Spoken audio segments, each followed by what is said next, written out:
இன்றே டவுன்லோட் செய்து உங்கள் ஃபேவரட் ஷோக்களை என்ஜாய் பண்ணுங்க. சித்ரா, என்னாச்சு? ஏன் ஒரு மாதிரியா பேசுற? இல்லக்கா, என்னால காலேஜ்க்கு போய் படிக்க முடியலனாலும் அட்லீஸ்ட் ஆன்லைன்லயாவது படிக்கலான்னு ஆசைப்பட்டுதான் உங்களை அப்ளிகேஷன்லாம் போட வச்சேன். ஆனா ஆன்லைன்ல படிக்கிறது கூட சிக்கலா வந்து நிக்குது.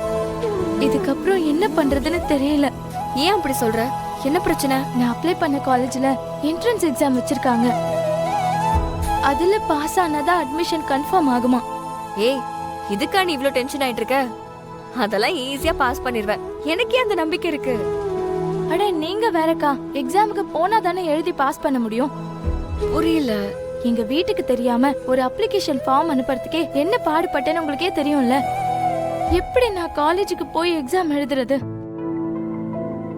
நான் இவ்ளோ நாள் பட்ட கஷ்டம், நீங்க எனக்காக பட்ட கஷ்டம் எல்லாம் வீணா போயிடுமோன்னு நினைச்சு பயமா இருக்குக்கா. அதான் என்ன பண்றதுன்னு தெரியாம கடவுள் கிட்ட ஏதாவது வழி காட்டுன்னு வேண்டிட்டு போலான்னு வந்தேன். ஏன் சித்ரா, உங்க வீட்ல இருக்கிறவங்க யாராவது ஒருத்தருக்கு கூட மனசை புரிஞ்சுக்கிட்டு உதவி பண்ணணும்னு தோணலையா? என் மனசை புரிஞ்சுக்க ஆள் இல்லைன்னு சொல்ல மாட்டேன். ஆனா அவங்க புரிஞ்சுக்கலாமே தவிர உதவ முடியாது.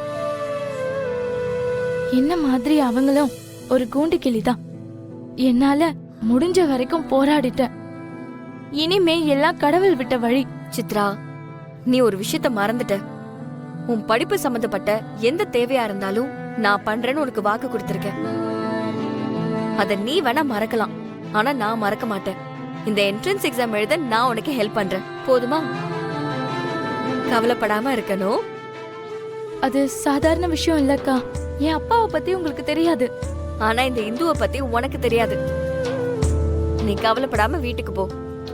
உன்னை எப்படி வீட்டை விட்டு வெளியே கொண்டு வந்து எக்ஸாமை எழுத வச்சு திரும்ப வீட்டுல சேர்க்கிறது என்னோட வேலை. அது வரைக்கும் நீ எதை பத்தியும் யோசிக்காம நல்லா படிக்கிற வேலையை மட்டும் பாரு, சரியா? என்ன யோசிக்கிற? என் மேல உனக்கு நம்பிக்கை இல்லையா? இருக்குக்கா. அப்புறம் என்ன? எல்லாத்தையும் என்கிட்ட விட்டுரு, நான் பாத்துக்கிறேன். ரொம்ப தேங்க்ஸ்க்கா. நான் வீட்ல இருந்து கிளம்புறப்போ என்ன பண்றதுன்னு தெரியாம கோயிலுக்கு வந்தேன். உங்களை என் கண்ணு முன்னாடி கொண்டு வந்து நிப்பாட்டின அந்த கடவுளுக்கு தான் நன்றி சொல்லணும். ரொம்ப ரொம்ப சந்தோஷமா வீட்டுக்கு போறேன். சித்ரா, உன் கையை காட்டு.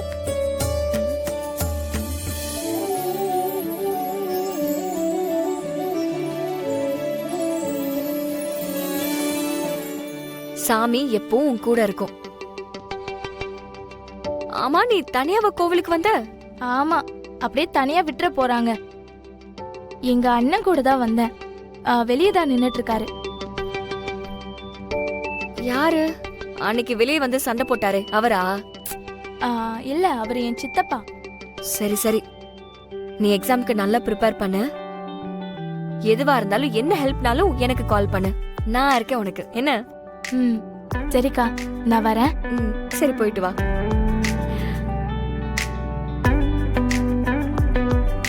எவ்வளவு பிரச்சனை வந்தாலும் சரி, இந்த பொண்ணு எக்ஸாம் எழுத வச்சே ஆகணும்.